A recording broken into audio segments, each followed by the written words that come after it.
Hello and welcome to Trojan Talk. I'm your host, Aaron Taylor. Today we're going to talk about a dance performance here at Troy University. My guest today, Dante Puleio, is going to tell us a little about what's going on with the dance program this week. Thanks for joining here today. Thanks for having me. And as I mentioned, we're talking dancing. So let's let the folks at home know about what you've got going on. Sounds good. So we have a concert coming out. It's really quite exciting. It's called Masterpieces. And we've broken up the word in two because we're actually deconstructing what people think about masterpieces. Often I think, you see the word masterpieces and you think stuffy art, inaccessible stuff like that's not today.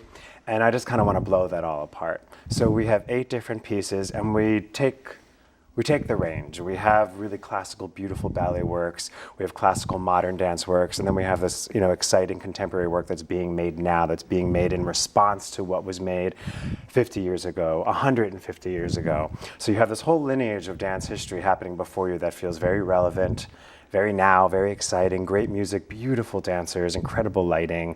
The stage is gorgeous. You have like this big white Marley that goes all the way up. It's really stunning theater. And you talk about the variety of styles, and that's one of the things, especially when we've had people come in here and talk about some of the performances through the dance program before, is when it comes to dance, some people may not feel that it's accessible to them because they think, well, it's either ballet or it's modern and it's not there. But this sounds like that it could be the buffet of dance that someone who wants to try a little bit of everything should come and check out. Yeah, you absolutely have that opportunity.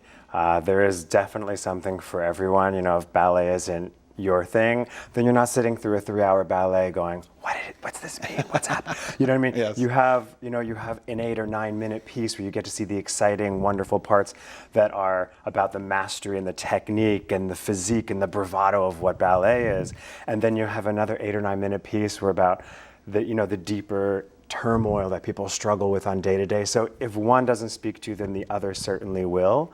And there's this beautiful flow between each piece, and the music is so strong that I think everyone will really have moments where they're just taken away and just absorbed into the art. And as a dancer and as an instructor, how does it make you feel to be able to open the eyes to maybe the casual viewer of and maybe enjoy something that they didn't know that they were going to enjoy when they sat down? That's sort of always been my go-to, because my parents, as much as they supported me, would come and they'd be like, I have no idea what just happened on stage for 2 hours. And it was so disappointing because I would work so hard and I would how could you not understand it? It's everything that I am. So one of my missions as a professor, as a dancer, as someone who stages work and creates concerts, is to make it so anyone can walk in and have an experience with it. Maybe you won't understand every single moment, but I want you to walk in and walk away with having, I don't know what happened, but something happened and I really enjoyed it. Or, wow, I understood something I never understood before. And that's the kind of work I'd like to produce, and that's what I want the department to continue to push for. And I think this concert is a huge stepping stone for us in going in that direction. And it's one of the things where you may not necessarily have to understand it here, but if you can understand it here, that's something that probably makes you a little bit proud in putting on a show like that. Absolutely.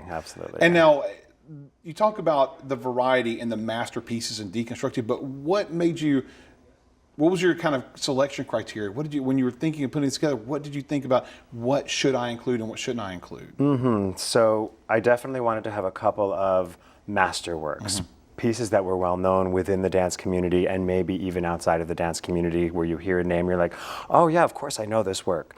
So I wanted to have kind of reference points, like somewhere to start from. So I wanted to include Jose Limon's choreographic offering, which is a very well-known, which is one of his works in the canon, master work. And then we have Le Corsaire, which is a ballet. We have a section of a ballet, so I wanted that as another staple. And then from there, we were looking at contemporary choreographers that are making work now and looking at the work that they're creating that will last beyond them. That's not just this ephemeral work that's just going to go away, that will continue to survive them. So I wanted to include those works. Yeah. So they're also a staple in the program. And then in between, we have emerging choreographers and emerging work that's happening now to show how these works from either end of the spectrum are influencing the next generation. So we have master and we have pieces. So it's sort of And a all play on the kinds word come and there. bring it all together. All right. Well, if anyone out there is interested and you've kind of got my interest peaked here, when can they see it? Well, you can come this Thursday, Friday, Saturday All right. at 7 p.m. That's February 22nd to the 24th. And then on Sunday, the 25th at 2:30. And then next weekend, we're doing it again, Thursday, Friday, Saturday, March 1st to March 3rd. All right. And in the Trojan Center Theater. Yes, at All 7 right. p.m. 7 p.m. Yeah. All right. Well, have fun putting this together and maybe open some eyes to some new experiences for the audience out there when it comes to dance. Thanks for joining me here today. Thanks for having me. And thank you for joining us on today's edition of Trojan Talk.